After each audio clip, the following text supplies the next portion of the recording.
Selamat berjumpa, saya Warindra dari Yogyakarta. Marilah kita dengarkan sabda Tuhan hari ini, Senin 8 Agustus 2022. Inilah Injil suci Tuhan kita Yesus Kristus menurut Santo Matius. Bab 17 ayat 22 sampai 26.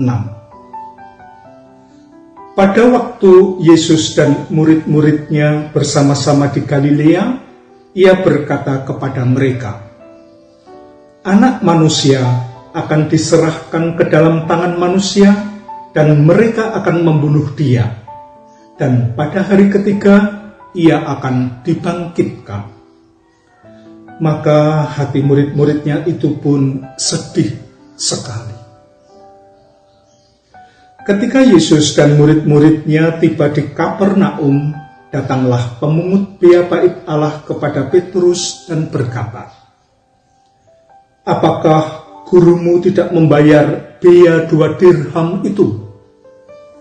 Jawabnya, "Memang membayar." Dan ketika Petrus masuk rumah, Yesus mendahuluinya dengan pertanyaan, "Apakah pendapatmu, Simon?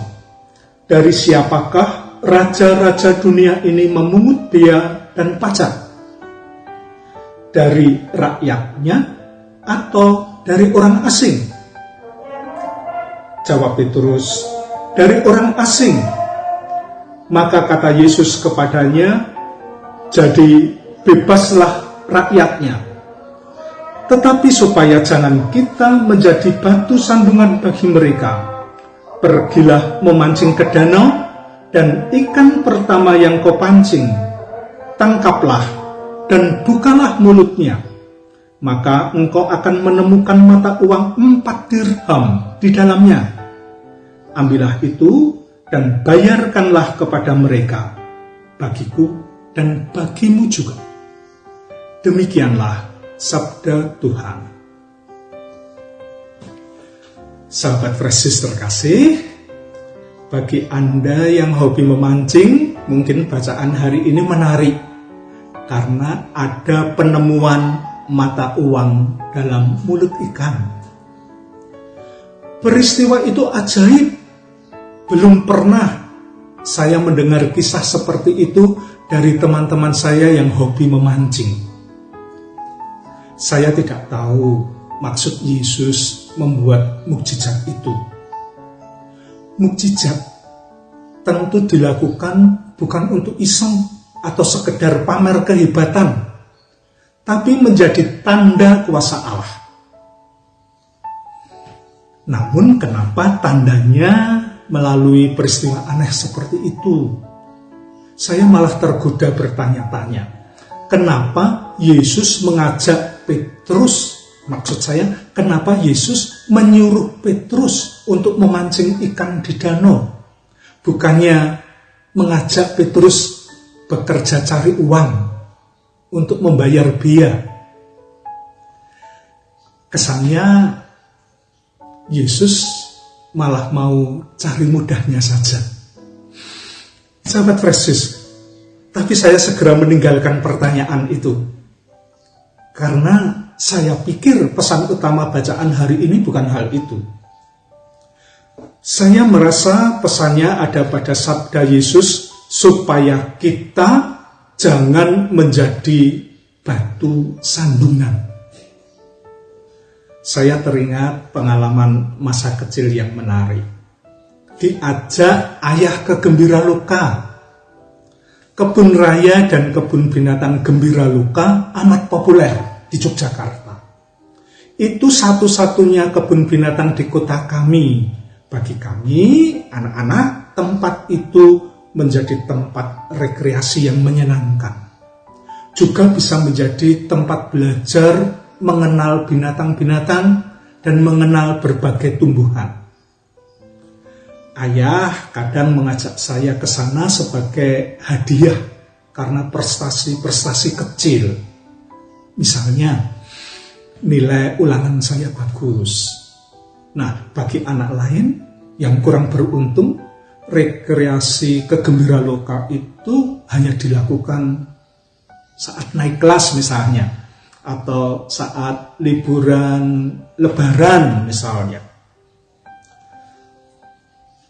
Bagi orang tua-tua sewaktu saya kecil waktu itu, ke Gembira Loka itu juga bisa menjadi wujud nadar ketika misalnya orang tua yang anaknya sakit, lalu mengatakan pada anaknya, besok kalau sembuh kita ke Gembira Loka, memberi makan gajah misalnya.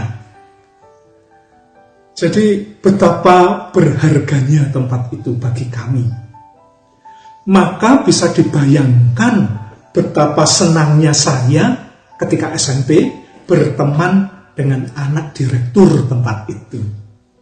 Ia tidak segan-segan mengajak kami ke sana pada sore hari.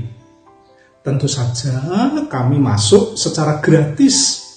Portir pun maklum tidak menarik karcis. Bukan hanya itu, kami juga bisa naik perahu dayung sesuka hati kami tanpa membayar pulang. Sebelum pulang, ia juga biasa mengajak kami untuk istirahat sambil makan di rumah makan milik orang tuanya di tempat itu. Terhitung sering kami main ke tempat itu. Dan setiap kali bersama sang anak direktur, kami selalu masuk dengan gratis. Paling tidak, begitulah anggapan kami. Kami tidak tahu apakah sebenarnya biaya kami itu dia yang membayar. Sebagai anak pemilik, wajar saja kalau tidak perlu membayar untuk masuk. Begitu pula teman-teman yang diajaknya. Begitupun Yesus dalam bacaan hari ini. Ia dan para rasul yang diajaknya masuk bait Allah tidak perlu membayar biaya masuk. Kita cermati ayat berikut.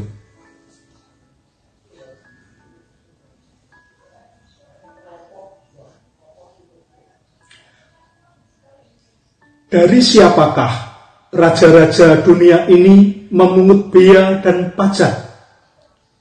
Dari rakyatnya atau dari orang asing? Saya membaca dari kitab suci berbahasa Latin.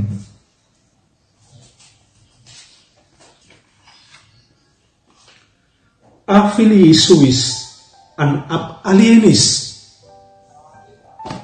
Artinya, dari anaknya atau dari orang asing. Nah, ketika ditanya begitu, Petrus dengan tegas mengatakan, tentu bukan dari anaknya, tetapi ditarik dari orang lain atau orang asing. Maka menjadi jelas, Yesus sebagai anak Allah tidak perlu membayar biaya. Begitupun orang-orang yang diajaknya. Tetapi Yesus dalam bacaan hari ini tetap membayar biaya masuk bait Allah. Ia punya alasan untuk sikapnya itu, yakni supaya tidak menjadi batu sandungan bagi orang lain. Ia rela melepas haknya demi orang lain agar orang lain tidak jatuh dalam dosa. Batu sandungan menerjemahkan kata Latin scandalum yang bisa berarti perangkap atau rintangan yang bisa menyebabkan seseorang jatuh. Seperti istilahnya batu sandungan, ia bisa menyebabkan seseorang tersandung lalu jatuh. Kata itu dipakai untuk menggambarkan tindakan seseorang yang belum tentu salah. Seperti misalnya saja, Yesus tidak membayar biaya bait Allah karena ia anak Allah.